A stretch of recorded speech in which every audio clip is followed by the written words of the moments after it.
When we were kids and she fell, scraping her knee, she would just giggle.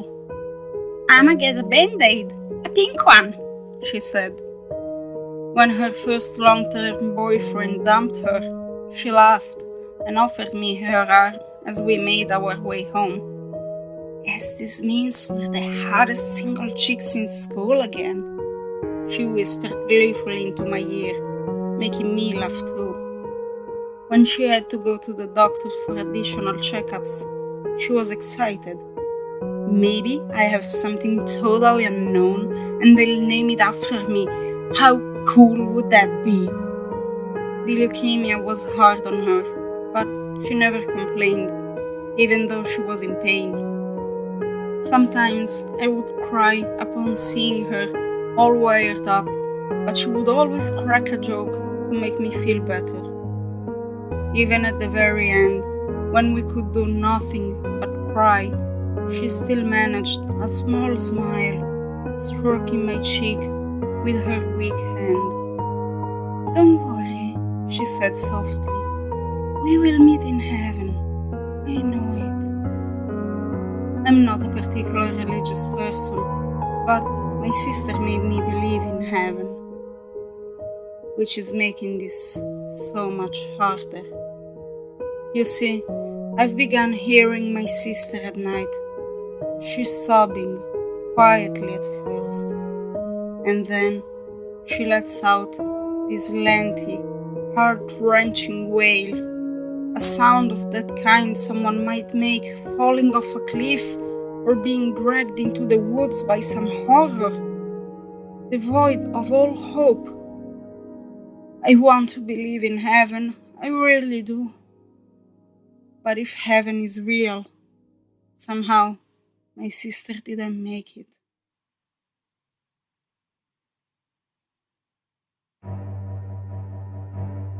I raced across the hospital as fast as I could.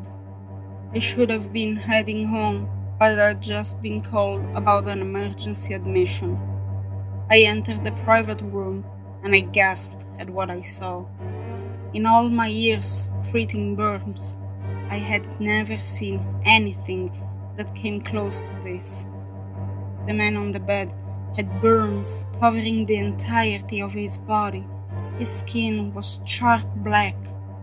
Blood and pus wept from the cracks in his destroyed flesh. What made the situation even worse was that he had to be physically restrained by two of the biggest male nurses I knew. "Let me fucking go!" he screamed. "I can't stay here! He'll come back for me!" Jesus, had this been the result of a premeditated attack? "Doctor," the first nurse greeted me. "He keeps giving us false details, possibly due to the trauma. He seems to think he's dead. Date of birth, June 12th, 1972. Date of death, January 6th, 2014, the patient bellowed.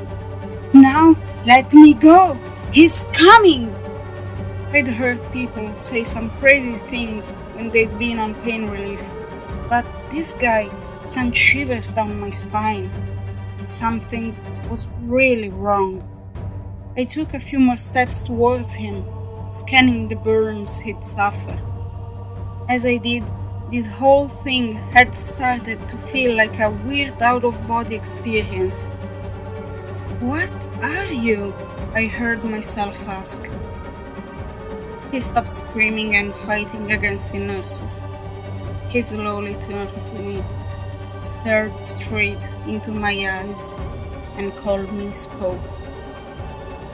"My name is David John Cooper. I am the first person to escape from hell."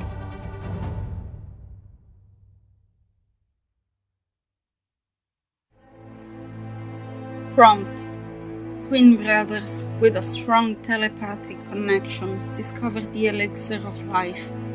Only one is granted immortality, but their telepathic connection transcends the mortal brother's death, providing the first physical world/afterlife connection. "Brother, are you excited?" Do not shed tears for me. I may be leaving this world, but we're about to find out whether or not our telepathic connection will remain in the afterlife. If it does, it shall be the most exciting thing in the history of mankind. It was true. I did believe that, and truly hoped I would not lose him. But what if I did? That was the reason I wept. Alas, fate is the certainty of cruelty. I was stuck here, and he was free to leave this earth. I sat by his bedside until the time had come. Brother, let's enjoy this journey. What does it feel like? I asked him, curious to know. Dying, is it painful? It's like waking up from a dream. I smiled at him and squeezed his hand. His eyes glazed over and his breathing stopped. His body quieted, but his mind did not. Please, brother, please help me. Please save me from this place. Hell is real. Screams filled my head, the sounds of his torment echoing through my mind. They're only thoughts, but you can still hear tone, you can still hear pain. There's no way to cut off the telepathic connection, so I just curled up and cried, rocking back and forth beside his dead body. To hear him in my head, screaming and crying for help, but to see his body so still and peaceful was beyond unsettling or horrifying. Brother, please, I just want to dream again. Had he gone to hell, or had I?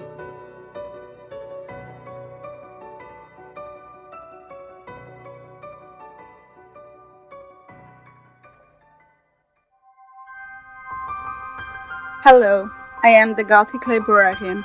I hope you enjoyed this reading. If you did, please leave a comment, a thumb up, and share it with your friends. And if you haven't already, subscribe to my channel, as it really helps me a lot. If you have a story you want to share, a request for my next video, or ask me anything, you can contact me through my email, my Facebook page, my Twitter and Instagram accounts, which are all linked down below. I will see you at my next public reading here at the Gothic Library. In the meanwhile, feel free to take a look around, and keep in mind, it's in the dustiest books that you may find the best stories.